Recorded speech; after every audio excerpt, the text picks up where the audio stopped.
علی بھائی اگلا سوال ہے، عموماً سلسلہ نقشبندیہ کے صوفیاء و مشائخ کی جانب سے ذکر قلبی یعنی دل میں ذکر خفی کی اہمیت پر بہت زور دیا جاتا ہے، بلکہ ان بزرگوں کا یہ بھی دعویٰ ہے کہ دل کا ذکر زبان کے ذکر کرنے سے افضل ہے، کیونکہ زبان سے ذکر کرنے میں ہر وقت ریاکاری کا اندیشہ بھی لگا رہتا ہے۔ قرآن و سنہ کی روشنی میں ان صوفیاء و حضرات کا دعویٰ کہاں تک درست ہے؟ دیکھیں جی، پہلے تو میں پھکی والا جواب دیتا ہوں سٹارٹ ہی میں، تاکہ ان لوگوں کو اس بات کی سمجھ آ جائے۔ ہم نے تو جتنی ریاکاری کرتے ہوئے قلبی ذکر والوں کو دیکھا ہے، زبان والوں کو نہیں دیکھا۔ آپ المعروف داتا دربار چلے جائیں جمعرات اور جمعے کی درمیانی رات کو، آپ گولڑا مزار پہ چلے جائیں جمعرات اور جمعے کی درمیانی رات کو، آپ کو کئی لوگ ملیں گے جنہوں نے حلقے لگائے ہوئے ہوں گے اور وہ ذکر قلبی کر رہے ہوں گے، اور یہ جو قمیض ہے نا ان کی، وہ بھی دل ایسے ایسے ہل رہا ہوگا، اور لوگ امپریس کر رہے ہوں گے کہ میرا قلب جاری ہوا ہے۔ اس کو کہتے ہیں قلب جاری۔ حالانکہ یہ ٹوٹلی فراڈ ہے، یہ سائنٹیفکلی پاسبل نہیں ہے کہ دل اس طریقے سے باہر ہلے۔ ان کو پتہ ہی نہیں ہے کہ اللہ نہ کرے ان کا بائی پاس ہو تو پھر ان کو پتہ چلے گا کہ دل ہوتا کدھر ہے۔ دل یہاں پہ نہیں ہوتا۔ دل یہ جو آپ کو گوشت کا لوتھڑا نظر آ رہا ہے، اس کے پیچھے بڑی مضبوط پسلیاں ہیں، ان کے پیچھے دل ہوتا ہے۔ صرف پسلی سے باہر دل نکل آئے تو بندہ ہی مار جائے۔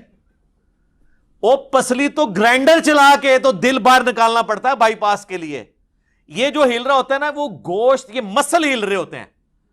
کئی لوگوں کو مسل کی تکلیف ہوتی ہے نا، تو بالکل آلموسٹ لگتا ہے کہ ہارٹ اٹیک ہو گیا ہے۔ اگر آپ کو لیفٹ سائڈ پہ ہو، رائٹ پہ ہو تو پھر تو بندے کو صبر آ جاتا ہے کہ یار یہ مسل کی ہے۔ مسل کی تکلیف آلموسٹ جب وہ شدت میں ہوتی ہے، وہ لگتا ہے ہارٹ اٹیک کی، اور وہ مسلز میں ہو رہی ہوتی ہے، سردی کی وجہ سے، ٹھنڈ لگ جائے کسی کو، وہ پھر ڈاکٹر چیک کرتے ہیں دل، وہ کہتے ہیں یہ تو مسل کی تکلیف ہے۔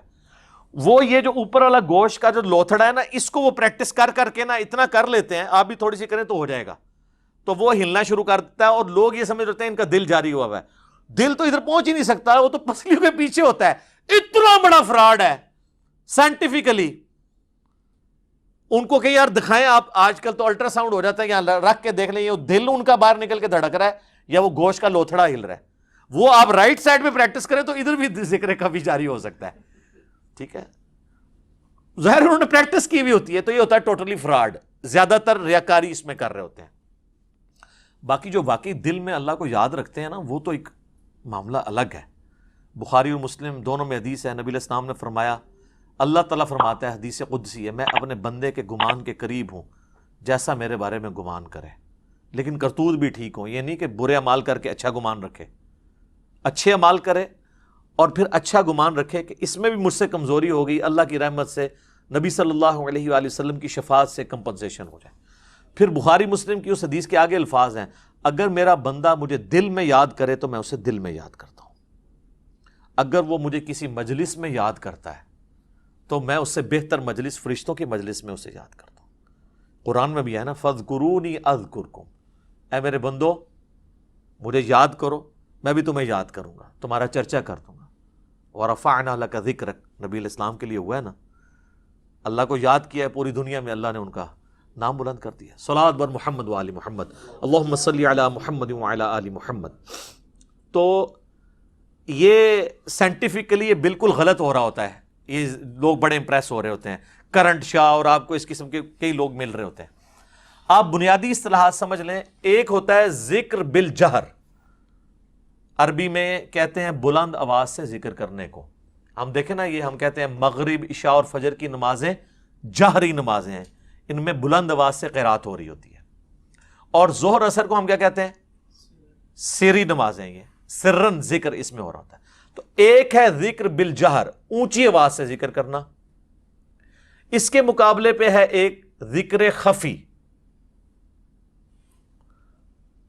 آہستہ آواز کے اندر کرنا۔ اس کی بھی پھر دو قسمیں ہیں۔ ذکر خفی میں ایک ذکر قلبی ہے کہ جس میں آپ زبان نہیں استعمال کرتے، دل میں اللہ کو یاد کرتے ہیں، اور انسان پہ جب بہت مشکل وقت آتا ہے نا، اس وقت زبان بھی پھر ساتھ چھوڑ جاتی ہے، پھر اندر سے آواز نکل رہی ہوتی ہے، وہ ذکر خفی ہے، اس میں اللہ کی طرف متوجہ ہونا۔ اور ایک ذکر خفی کی فارم ہے سرن، یعنی زبان سے آواز بلند نہ ہو، بس اتنی ہو کہ اپنے کان خود سن رہے ہوں، کسی کو آپ نہ سنا رہے ہوں، یہ جو ذکر خفی ہے نا، یہ تو ہم پہ فرض ہے، اس کے بغیر نہ آپ کی نماز ہونی ہے اگر آپ کے اپنے کان نہیں سن رہے. ہاں باہر کوئی اونچی آواز ہے اور اس کی وجہ سے نہیں سن رہے، آپ اندازے سے پھر پڑھیں گے کہ وہ بند ہو جائے تو آپ سننا شروع کر دیتے ہیں. بعض لوگ تو اتنی اونچی نماز پڑھتے ہیں ساتھ والے بھی سن رہے ہوتے ہیں. وہ کہتے ہیں کانوں تک پہنچانا ہے. کانوں تک آپ نے یوں نکال کے نہیں پہنچانا، اندر سے اپنے کانوں تک پہنچانا ہے. آپ کو خود پتا چل رہا ہو کہ آپ کیا پڑھ رہے ہیں، اس میں آپ کی زبان بھی ہل رہی ہے، آپ سن بھی رہے ہیں. شریعت کے جتنے احکامات ہیں نا، میجورٹی خفی ذکر کے ساتھ ہیں، لیکن زبان اور ہونٹوں کے ساتھ. نماز، جہری نمازوں میں بھی آپ دیکھ لیں 17 رکھتے ہیں نا، 2 فجر، 4 ظہر، 4 عصر، 3 مغرب، 4 عشاء. 17 میں سے 11 جو ہے نا وہ آہستہ آواز میں، 6 بلند آواز سے، اور سنت نوافل تو سارے کے سارے ہی آہستہ آواز کے اندر ہے. نکاح اور طلاق اس میں بھی آپ نے زبان سے کرنا ہے ورنہ ہوگے نہیں. قسم اٹھانا اس کا تعلق بھی زبان کے ساتھ ہے.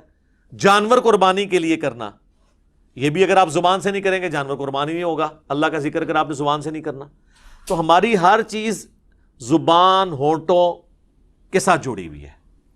باقی یہ بات ان کی پارشلی درست ہے کہ اللہ تعالیٰ کو بہت بلند آواز کے ساتھ چیخنا اور ذکر کرنا ہے، جس طرح وہ دھاڑ رہے ہوتے ہیں اللہ کی. ہم بھی جب تھے دعوت اسلامی میں کرتے تھے، اور اس میں لوگ پھر وہ بے ہوش بھی ہو رہے ہوتے ہیں، کہتے ہیں وجد طاری ہو گیا. وہ وجد جو طاری ہوتا ہے نا، آپ چھوٹی سی سوئی ان کو مارے نا سارا وجد نکل جائے گا. اکثر فراڈی یہ ہوتے ہیں. تو وہ آپ نعت کو چھوڑ دیں، ذکر کو چھوڑ دیں، آپ ویسے ہی آپ دیکھیں یہ لوگوں کو عشقی اقوالیوں کے اوپر بھی حال پڑ جاتا ہے. وہ پیورلی ایک سائنٹیفک فنامنا ہے ریزوننس کا. جب فریکوینسی مل جاتی ہے تو وہ لوگ ہو جاتے ہیں. اور گوروں کو بھی آتا ہے یہ نہیں ہے کہ وہ مطلب کوئی لوگ سمجھتے ہیں اس کو وجد آ جائے کو اللہ کے حضور کو پہنچا ہوا ہے. ٹھیک ہے، پھر ہم پوچھتے ہیں صحابہ کرام کو کیا وجد آیا کرتے تھے؟ کہتے نہیں، انہیں ضبط بہت سی، ہر چیز کو ضبط بہت سی. تو ہی ضبط رکھا کرو. ریاکاری کرتے ہو بے ہوش ہو کے، تھوڑے کوئی ضبط نہیں ہے، ریاکاری کرتے ہو.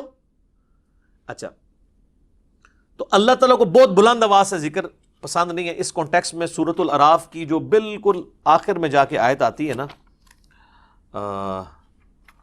سورۃ الاعراف آیت نمبر ہے 205، اس میں اللہ تعالیٰ نے یہ ٹروتھ ریویل کیا ہے کہ اللہ تعالیٰ کو اس طرح کا ذکر پسند نہیں ہے جو بہت بلند آواز سے ہو. ہاں، سیکنڈ لاسٹ آیت ہے، وَاذْكُرْ رَبَّكَ فِي نَفْسِكَ، اور یاد کرو اپنے رب کو اپنے جی میں، تضرعا وخیفتا ودون الجہر من القول، عاجزی کے ساتھ اور پست آواز میں، بلند آواز کے ساتھ نہیں. بالغدو والآصال، صبح اور شام. ولا تکم من الغافلین، اور دیکھنا غافلین میں شمار نہ ہونا. یہاں ہے کہ اللہ کو یاد کرنا ہے بہت اونچی آواز سے نہیں، پست آواز سے، نرمی کے ساتھ، عاجزی کے ساتھ. اور دین کا مزاج یہی ہے. بخاری اور مسلم دونوں میں حدیث ہے، صحابہ اکرام کہتے ہیں ہم ایک سفر میں تھے، اور صحابہ اکرام میں سے کوئی بلند آواز سے سبحان اللہ، کوئی اللہ اکبر، کوئی لا الہ الا اللہ کا نعرہ لگا رہا تھا. تو آپ صلی اللہ علیہ وآلہ وسلم نے فرمایا کہ تم کسی بہرے اور غائب کو نہیں سنا رہے، تم اس کا ذکر کر رہے ہو جو تمہاری سواری کی گردن سے بھی زیادہ تمہارے قریب ہے، جیسا کہ اس کی شان کے لائق ہے. نحن اقرب الیہ من حبل الورید. پھر آپ نے فرمایا میں تمہیں جنت کے خزانوں میں سے ایک خزانہ نہ دوں جو اللہ نے مجھے دیا ہے، وہ ہے لا حول ولا قوت الا باللہ. نہیں ہے ہمت نیکی کرنے کی اور نہ ہے طاقت گناہوں سے بچنے کی مگر اس کی توفیق سے. یہ اسم اعظم ہے لا حول ولا قوت الا باللہ، اور اس میں الفاظ ہیں کہ تم کسی بہرے اور غائب کو نہیں سنا رہے، اپنی آواز کو پست رکھو. نبی علیہ السلام نے پسند نہیں کیا کہ کوئی بہت زیادہ اونچی آواز میں کرے. اب مجھے بتائیں، یہ جو شبینے ہو رہے ہوتے ہیں رمضان میں، 4 نمازی پیچھے کھڑے ہوتے ہیں اور بار سپیکر میں پورے محلے کا سکون برباد کرتے ہیں، یہ کون سی سنت میں عمل ہو رہا ہے؟ ایون امام مسجد جہری نمازوں میں بھی اپنی آواز اتنی بلند نہیں کرے گا کہ 10 صفوں تک آواز جا رہی ہے اگر اس کی 2 صفیں ہیں. وہ جامع ترمذی میں ایک بڑی مشہور حدیث ہے، جو واقعہ بھی ایک مشہور ہے، وہ صحیح حدیث ہے. جامع ترمذی میں تہجد کی نماز کے وقت نبی علیہ السلام حضرت ابو بکر کے پاس سے گزرے تو وہ آہستہ آواز کے اندر قرات کر رہے تھے. حضرت عمر کے پاس سے گزرے، وہ بہت اونچی آواز میں کر رہے تھے. تو نبی علیہ السلام نے بعد میں ان سے پوچھا، حضرت ابو بکر نے کہا یا رسول اللہ میں آہستہ اس لیے کر رہا ہوں کہ جس کو میں سنانا چاہ رہا ہوں نا وہ میرے قریب ہے، وہ تو پست پست آواز کو بھی سنتا ہے. لیکن زبان سے ذکر یہاں پہ بھی تھا، میرا دل میں نہیں تھا. یہ میں بتانا چاہ رہا ہوں، یہ ایک تمہید ہے اس رزلٹ کی طرف کہ زبان اور ہونٹوں سے ذکر کرنا جی میں ذکر کرنے سے افضل ہے۔ نقشبند کے صوفیاء کا یہ موقف غلط ہے۔ باقی وہ پلی لیتے ہیں اگر ریاکاری کی، تو سر آپ کی جتنی فرض نمازیں ہیں وہ ساری بھی ریاکاری میں آ جائیں گی۔ سب سے بڑی داڑھی یہ ریاکاری میں آ جائے گی، ظاہری اعمال ہے نا۔ ریاکاری بندے اور اللہ کا معاملہ ہے، کسی پہ آپ نے فتویٰ نہیں لگانا کہ وہ اونچی آواز سے ذکر کر رہا ہے یا اس نے تسبیح پکڑی ہوئی ہے یا کاؤنٹر پکڑا ہے تو ریاکار ہے۔ اپنی بھلی نبھاؤ، کسی تے کو فتویٰ لاندے ہو۔ تو بعد میں نبی علیہ السلام نے حضرت ابوبکر عمر کو بلایا، تو حضرت ابوبکر نے کہا کہ یا رسول اللہ میں تو جس کو سنا رہا ہوں تو سنتا ہے، میں آہستہ اس لیے۔ حضرت عمر سے کہا تم کیوں اونچا پڑھ رہے ہو؟ ان کا کہ میں چاہتا ہوں کہ میں شیطان کو بھگاؤں اور غافلین کو میں متنبہ کروں۔ تو پھر آپ علیہ السلام فرمایا عمر تم اپنی آواز تھوڑی پست کر لو، ابوبکر تم اپنی آواز تھوڑی سی اونچی کر لو، یعنی ماڈریٹ۔ اس میں بھی ایک ترغیب ہے کہ نبی علیہ السلام نے زبان کے ذکر کو پسند فرمایا۔ اس کو سپورٹو وہ حدیث ہے جامع ترمذی کی جو ہم نے اپنے اذکار کارڈ پہ بھی لکھی ہوئی ہے۔ ایک صحابی حاضر ہوئے، کہا یا رسول اللہ شریعت کے تو اتنے اعمال ہیں کہ میں تو عاجز آ گیا ہوں، کیا کروں کیا نہ کروں، مجھے کوئی ایک نصیحت ایسی کریں میں لازم پکڑ لوں۔ تو آپ نے فرمایا تیری زبان ہر وقت اللہ کے ذکر سے تر رہے۔ یہ بھی ثبوت ہے کہ زبان کا ذکر دل کے ذکر سے افضل ہے۔ کہیں پہ نہیں آیا کہ نبی علیہ السلام نے یہ فرمایا ہو کہ تم زبان سے بھی ذکر چھوڑ دو، زبان تر رہے۔ اس کو سپورٹو وہ حدیث ہے جو بخاری میں تعلیقاً امام بخاری نے لی ہے ایک چیپٹر کی ہیڈنگ میں، اور سنن ابن ماجہ میں پوری سند ہے کہ نبی صلی اللہ علیہ وآلہ وسلم نے فرمایا کہ اللہ فرماتا ہے، حدیث قدسی ہے، میں اپنے بندے کے ساتھ ہوتا ہوں جب وہ میرا ذکر اپنی زبان سے کرتا ہے اور اس کے ہونٹ ہل رہے ہوتے ہیں، اس وقت میں اپنے بندے کے ساتھ ہوتا ہوں۔ یہ لاجیکل ہے، جب آپ زبان سے ذکر کرتے ہیں آپ کی زبان بھی ذکر میں، آپ کے ہونٹ بھی ذکر میں، آپ کا دل بھی ذکر میں، سارے اعضاء اللہ کے لیے ہو جاتے ہیں، اور اس میں کنسنٹریشن بھی زیادہ ہے۔ اس لیے دیکھیں ہماری جو فرض جتنی بھی چیزیں ہیں، نمازیں ہیں، وہ زبان کے ساتھ ہیں۔ یہ اللہ تعالیٰ نے ایک اہمیت کو اجاگر کیا ہے اس حوالے سے۔ باقی یہ میں نے آپ کو بتایا کہ ذکر تو آپ جتنا بھی کریں وہ کم ہے، ریاکاری دل کے ذکر میں بھی آ سکتی ہے، زبان کے ذکر میں بھی۔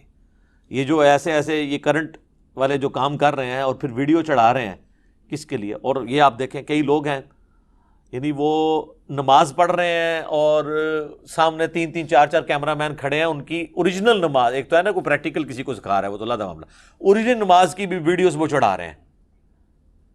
تو وہ میں تو کہتا ہوں اس سے پہلے انسان کو موت آ جائے کہ وہ اپنی نماز کی ویڈیو لوگوں میں چڑھا رہا ہو، بشرطے کہ سکھانے کے لیے ہو تو ایک ریکارڈنگ کرائے نا۔ اب وہ جناب لائیو چینل پہ بیٹھے ہوئے نماز، جی حضرت صاحب نماز پڑھ رہے ہیں، جی پڑھ لو حضرت صاحب نماز تسی، اور انہاں دی نماز پڑھ رہے ہو، یہ ہے ریاکاری، یہ ہے دکھلاوا۔ تو اس طرح کی تو چیزیں ظاہر ہے مار دی جائیں گی منہ کے اوپر۔ وہ تو صحیح مسلم میں بڑی دردناک حدیث ہے کہ قیامت والے دن ایک عالم کو، ایک سخی کو، ایک شہید کو اللہ تعالیٰ بلائے گا اور سب کو اپنی نعمتیں گنوائے گا۔ شہید سے کہے گا ہاں بھی تو نے میرے لیے کیا کیا؟ کہے گا یا اللہ جان ہی دے دی، اور کیا کرتا، اس سے بڑا کہے گا اللہ تعالیٰ فرمائے گا اس لیے دی کہ تاکہ لوگ تجھے کہیں کہ بڑا بہادر تھا، تو دنیا میں تیری بڑی تعریف ہوئی ہے، تجھے اجر مل چکا، اوندھا منہ کر کے دوزخ میں ڈال دیا جائے گا۔ وَلِعَاذُ بِاللَّهِ تَعَالَى اللہم اجرنا من النار۔ عالم کو بلایا جائے گا کہ تجھے قرآن کا علم دیا ہے، تو نے کیا کیا؟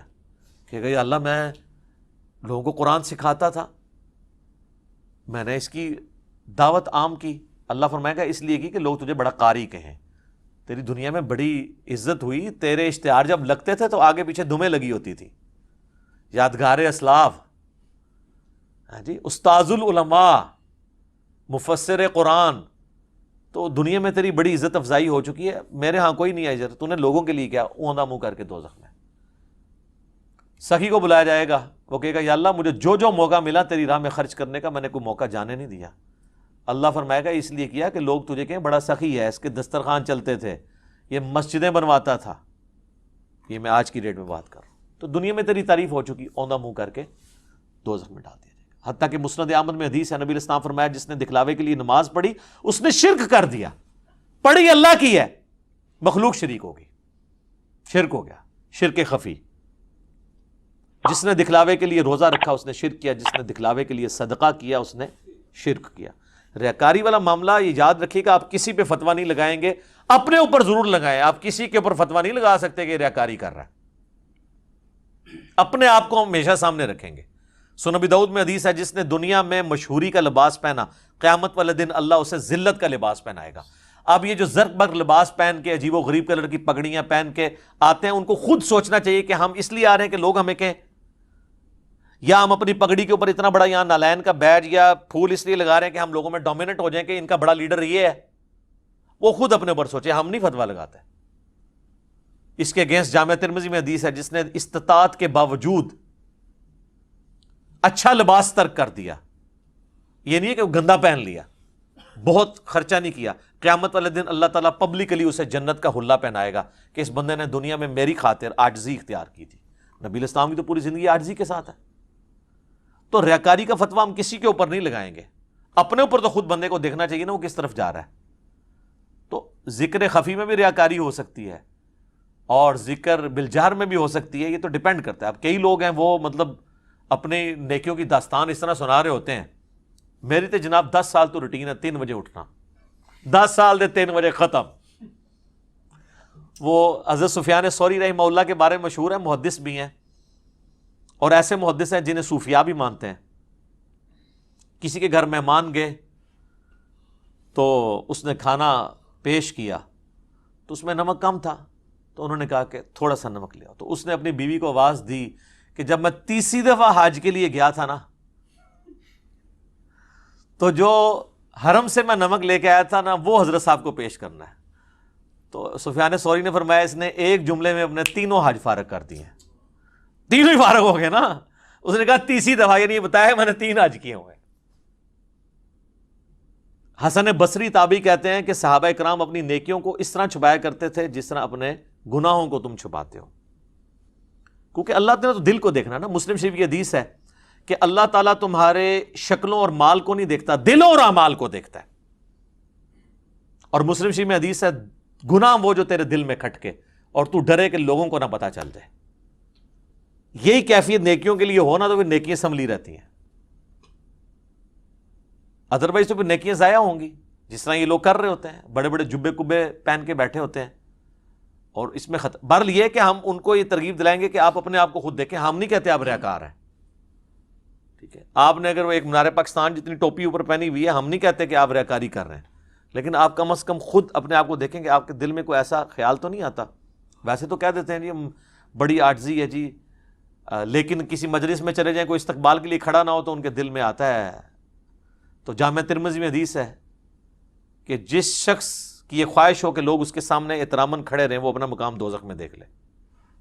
کتنا کریٹیکل معاملہ ہے، تو یہ خواہش نہیں دل میں پیدا ہونی چاہیے۔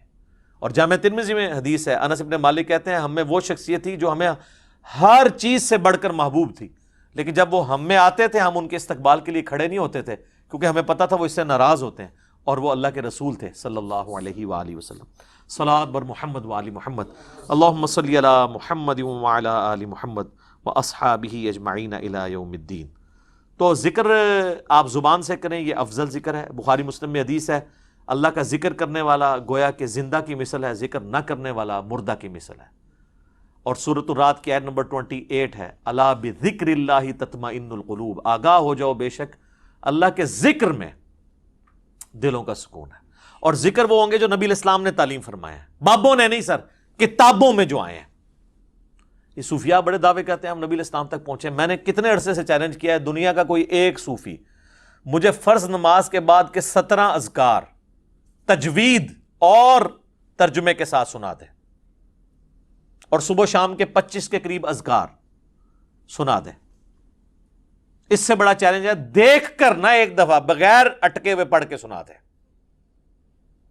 وہ اٹکے گا اسی لیے کہ کیونکہ اس میں الفاظ ہی بڑے بڑے مشکل ہیں جو روٹین، یہ تو اپنے بزرگوں کے پڑھ رہے ہوتے ہیں۔ چند ایک سنت بھی ہوتے ہیں، تسبیحات فاطمہ پڑھ لی، آیت الکرسی پڑھ لی، باقی تو ان کو پتہ ہی نہیں ہے کہ اذکار کیا ہیں۔ اس لیے ہم نے آخرت کے بلو اور گرین کارڈ جمع کر دیے۔ آخرت کا گرین کارڈ ہے فرض نماز کے بعد کے اذکار، اور آخرت کا بلو کارڈ ہے صبح شام کے اذکار۔ جس طرح کہ دنیا میں گرین کارڈ امریکہ کی نیشنلٹی ہے اور یو کے کا ورک پرمٹ بلو کارڈ ہے، آخرت کے بلو اور گرین کارڈ آپ ڈاؤن لوڈ کریں ہماری ویب سائٹ کے اوپر جا کے ahlsunnatpak.com سے، اور ان اذکار کو پریکٹس کریں. ٹھیک ہو گیا جی؟ ٹھیک ہو گیا جناب. اللہ تعالیٰ سے دعا جو حق بات میں نے کہی اللہ تعالیٰ ہمارے دلوں میں راسخ فرمائے. اگر جس بات میں میرے منہ سے کوئی غلط بات نکل گئی تو اللہ تعالیٰ محوی کر دے. سبحانک اللہم و بحمدک اشہد ان لا الہ الا انت استغفرک و اتوب الیک وما علینا الا البلاغ المبین. جزاکم اللہ خیرا.